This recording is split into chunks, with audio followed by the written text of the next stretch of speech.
Our mission statement speaks of reaching Tamworth with the life-transforming love of Christ. I believe that Christ's love is inclusive and no one is excluded. No one is so sinful, so immoral, so wicked that they are disqualified from the reach of Jesus. Everyone is invited to the party. Those three words, life-transforming love, is the truth that lies behind the series of Sunday morning devotions.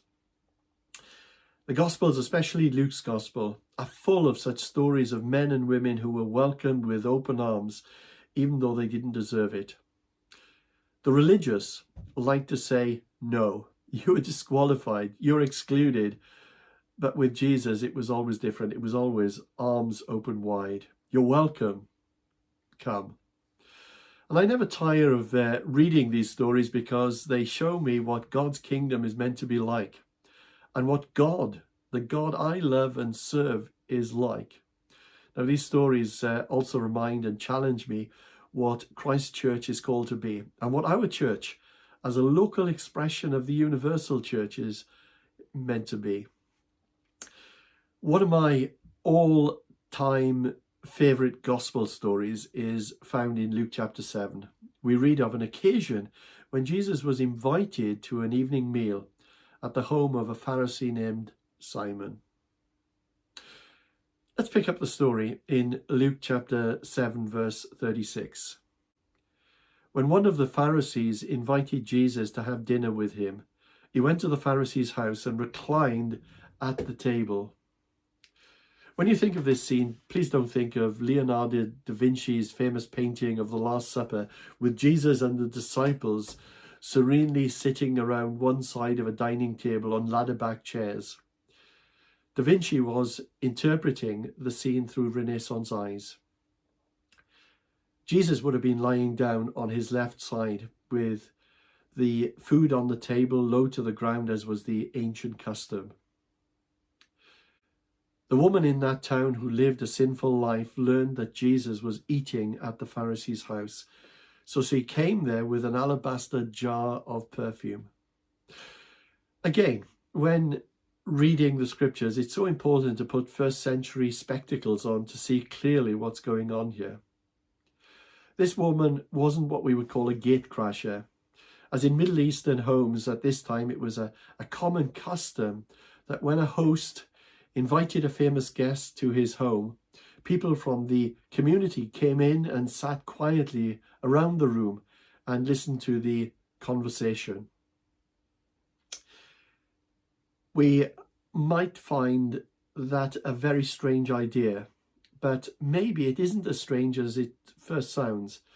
For don't we do something similar when we are listening to a chat show host ask his or her special guest all the questions that we would ask if we had the chance, and more, whether it's Piers Morgan or Graham Norton or the hosts of The One Show.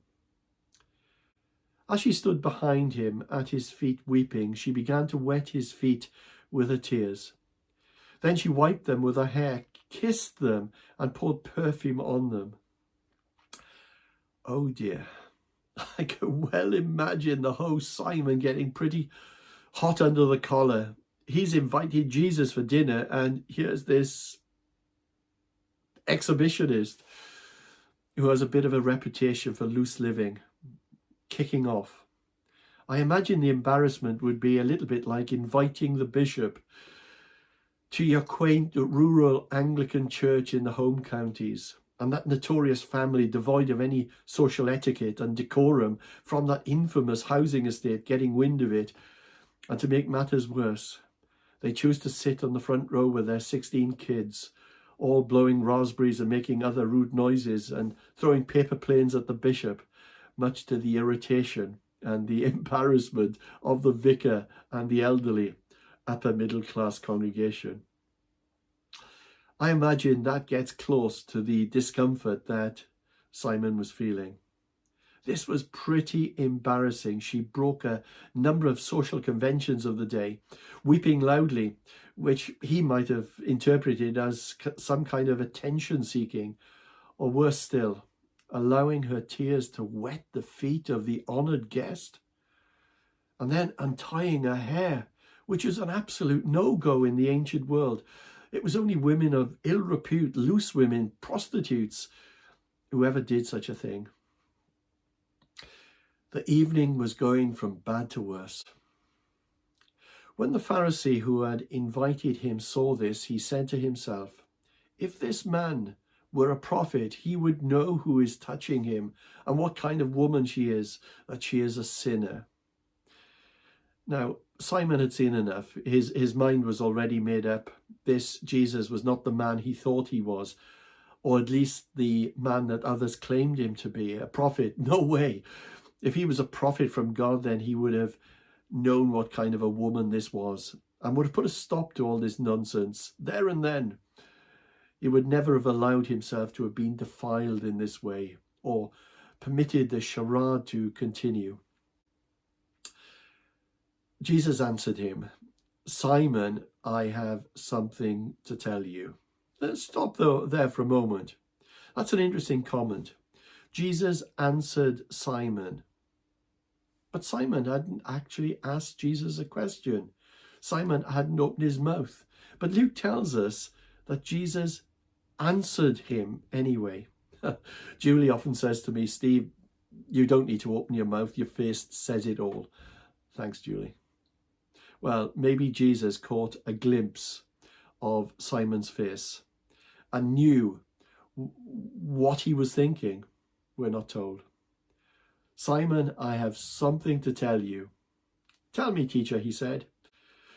Two people owed money to a certain moneylender. One owed him 500 denarii and the other 50. That would be the present equivalent perhaps of £40,000 to £4,000. Neither of them had the money to pay him back, so he forgave the debts of both. Now, which of them will love him more? Simon replied, "I suppose the one who had had the bigger debt forgiven." "You have judged correctly," Jesus said. Then he turned towards the woman and said to Simon, "Do you see this woman? I came to your house, and you did not give me any water for my feet, but she has wet my feet with her tears and wiped them with her hair. You did not give me a kiss, but this woman from the time I entered has not stopped kissing my feet. You did not put oil on my head, but she has poured perfume on my feet." You see, all these customs might seem a little strange to us, but were social etiquette in honouring a guest in Jesus' day. "Therefore I tell you, her sins, her many sins have been forgiven, as her great love has shown. But whoever has been forgiven little, loves little." There is a remarkable irony here. Simon, in his heart, was criticizing Jesus for not knowing who this woman was. But when Jesus spoke, he proved that he not only knew what was in the woman's heart, but what was also in Simon's heart too. Jesus said to Simon, "Do you see this woman?" You bet he did, but not as Jesus saw her. Through Simon's eyes, this woman was an exhibitionist, a sinner, a waste of space, worthless riffraff. But then again, she probably didn't need Simon to tell her that. It is my guess that she was only too aware of her own deficiencies and sins. When I read again of this woman, I was reminded of an old Philip Yancey story, a true story that haunted him and continues to haunt me. He heard it from a friend who works with the down and outs in Chicago. I'll spare you the graphic detail, but the essence of the story is that a prostitute who was in wretched straits, homeless, addicted, sick, unable to buy food for a 2-year-old daughter. This lady met a Christian worker who had no idea what to say to her and asked her if she'd ever thought of going to church for help. Well, the prostitute was astounded, aghast. "Church," she cried. "Why should I ever go there? I was already feeling terrible about myself. They'd only make me feel worse." The one place she could have received grace, she felt she couldn't go to. Why? Was she fearing some holier-than-thou types looking down their spiritual noses and condemning her? Was she afraid of being shunned by the self-righteous people who on the surface appeared to have their lives fully together. Well, this woman that Luke tells us of, she was also very aware of her shortcomings. She didn't need a lecture on sin. She just needed to know that she was loved. She knew that none of the men who took her to bed actually loved her. They were there for one reason, and it wasn't love. Yet it was true love that she longed for more than anything else. I can just imagine her saying, men, they're all the same. From shopkeepers to those who tax them to those who receive their tithes. They're all the same. Life had probably made her quite cynical. Through Simon's eyes, she was worthless. But through Jesus' eyes, through his grace-filled eyes, she was loved, significant, worthy, forgiven, a child of God, a daughter. The difference was that Jesus saw her heart. He understood that her actions were not excessive acts of an exhibitionist, but the reckless abandon of a worshipper, of a forgiven sinner, one who was saved by grace. This woman who once used her hair to seduce is now using it to serve. Kisses that were once for sale are now freely given away. Jesus knew her response was one of a loving heart of a forgiven sinner who is now a worshipper, overawed, overwhelmed, overcome, incredulous at the grace of God. If she was around in our day, I could well imagine her singing those great words of John Newton. Amazing grace, how sweet the sound that saved a wretch like me. I once was lost, but now am found, was blind, but now I see. I can imagine her getting carried away with the words, with her head bowed and her hands raised and tears flowing down her face, singing with reckless abandon. Oh, the overwhelming, never-ending, reckless love of God. It chases me down, fights till I am found, leaves the 99. She was the sheep that Jesus spoke about, the one who left the fold, the one who the shepherd didn't give up on, the one who caused a celebration in heaven when it was found. I couldn't earn it. I don't deserve it. Still, you give yourself away. Oh, the overwhelming, never-ending, reckless love of God. Her many sins have been forgiven, as her great love has shown.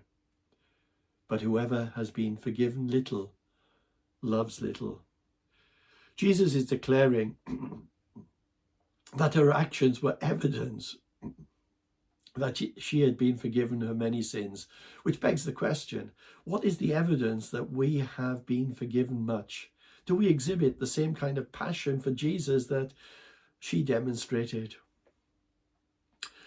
What a contrast between this nameless woman who was utterly overjoyed at the forgiveness and the new start that she had been given by Jesus, and Simon, religious, respectable Simon, who revealed by his actions that he knew nothing at all of the grace of God. And there's always a contrast, between religion and grace. Religion says, I obey, therefore I am accepted by God. Grace says, I am accepted by God, therefore I obey. And it wasn't only the perfume that woman poured out. She poured out her heart in gratitude and devotion to the Lord. She was a true worshipper. I've said many times before to our church family that true worship is all about heart. It's wonderful to have the superb musicians and awesome singers that we have, and we sing the songs that touch something deep inside of me, and we are so blessed as a church.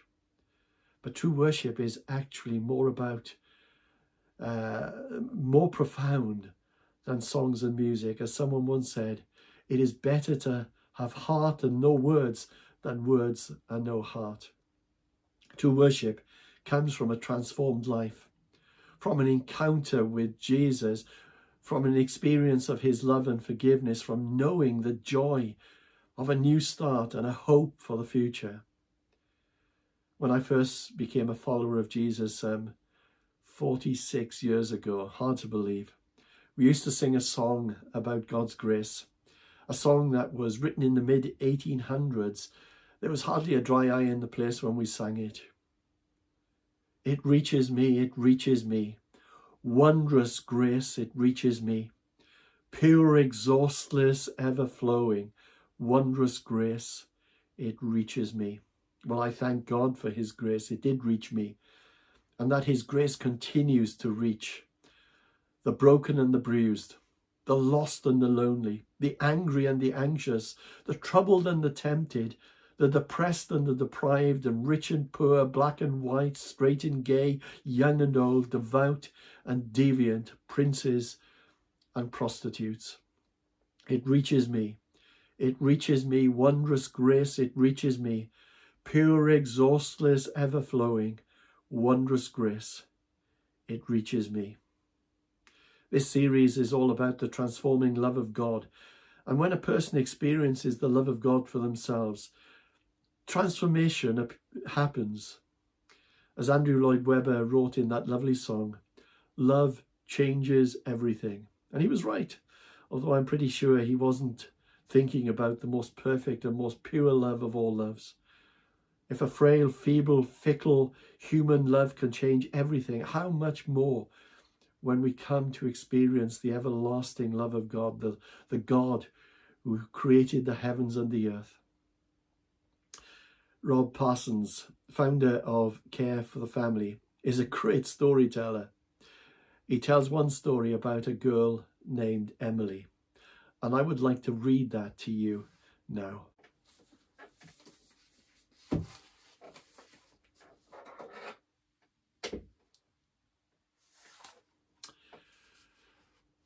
Emily never drank alcohol, which perhaps explained what occurred at a friend's party.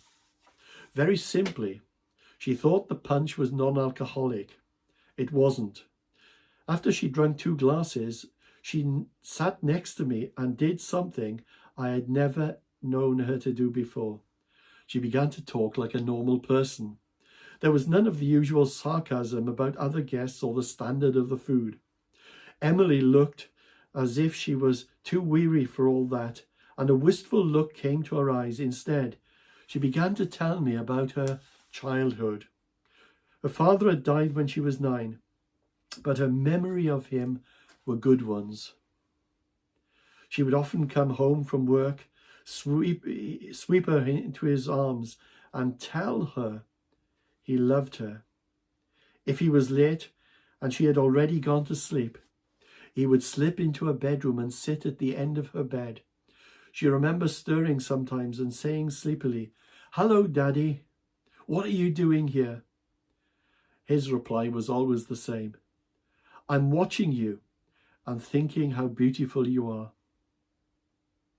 He would then tuck the blankets around her, straighten the top sheet and sit there silently. Emily never felt more secure in the whole of her life, knowing that even as she slipped back into sleep, he was there. I'd been put down by Emily so often that I was scared of saying the wrong thing, but I risked it. "You must miss him." I don't know what I expected her to say. I suppose it was anything except, "When he died, a part of me died too." "Why do you say that?" She rummaged in her handbag and produced a black and white photograph. I gazed into the eyes of one of the most beautiful teenage girls I had ever seen. She took it from me. I was lovely. Yes? More than that, I said. Utterly beautiful. But why do you say a part of you died when you lost your father? Because my mother loved me with the wrong kind of love. What do you mean? She sighed. When somebody loves you with the wrong kind of love, you can never please them. When you do badly, they get cross and can't wait to tell you where you went wrong. And when you do well, it simply reminds them you could be even better if you tried harder, so that you never hear that they are pleased with you. And after a while, unless you are very strong, you become the person they think you are, and the real person dies. My father saw all the good in me, and couldn't stop talking about it. My mother always wanted me to be better than I was. Her love only wanted to change me. If I came in the top 10 at school, she'd tell me that if I worked harder, I'd be in the top 5. She told me my skin was poor because I didn't get enough fresh air, and my hair was thin because I didn't eat enough fish. Once when I was 16, I saved for 3 months for a dress to wear to the end of term ball. When I came downstairs in it, she told me it made me look cheap. I went to my room, sat on my bed and cut it into little strips. Is she still alive? I asked. No, she died 5 years ago. Her last words to me, your glasses are on crooked. Well, there is such a thing as the wrong kind of love. Emily's mother most probably loved her very much indeed, but it was a conditional love, a love that was dependent upon performance, upon achievement, upon attainment, upon her glasses not being straight. Many people think that is what God is like. If we do well enough, if we live holy enough lives, if we say our prayers and read our Bibles, if we give financially and serve dutifully, if we help enough old ladies across the street and give enough to charities, then God will love us. That is so the wrong way around. God so loved the world that he sent his only son. God took the initiative upon himself. God's love was instigated not by what he saw in us, by what was in his own heart towards us. My Bible tells me God demonstrates his own love for us in this, that while we were still sinners, Christ died for us. When did God love us? It was when we were still sinners, before we moved an inch towards God. God's love is perfect. Do you believe that? I am sure that no Christian would disagree with that statement. And if God's love is perfect, then it cannot be improved upon or enhanced or upgraded. The reason he loves us perfectly is because he is not merely a God who loves, but is love. He is the epitome of love. He defines love. He sets the standard of what love is. Love is intrinsically the essence of who he is. So if we do something God, if we read our Bible every day for the next year, pray for 3 hours every day before work, give away 50% of our wealth to serve the purposes of his kingdom, and lead 20 people to Jesus by the end of the month, he cannot love us any more than he does now. Why is that? Answer, because his love for us is already perfect. Perfect is perfect. It is absolute. And to propose that God could love us more would suggest that his love wasn't perfect in the first place. I'm not finished yet. If God were to love us any less because we have not read our Bible for 10 days or prayed for 3 weeks or worse, then he would be fickle and changeable. His love would be conditional, not unconditional. It would be deserved, not undeserved. I have some good news for you today. God loves you with the right kind of love, not the wrong kind of love. And such love, God's love, the right kind of love, transforms absolutely everything. Oh, the overwhelming, never-ending, reckless love of God. Oh, it chases me down, fights till I'm found, leaves the 99. Do have a great week. God bless you.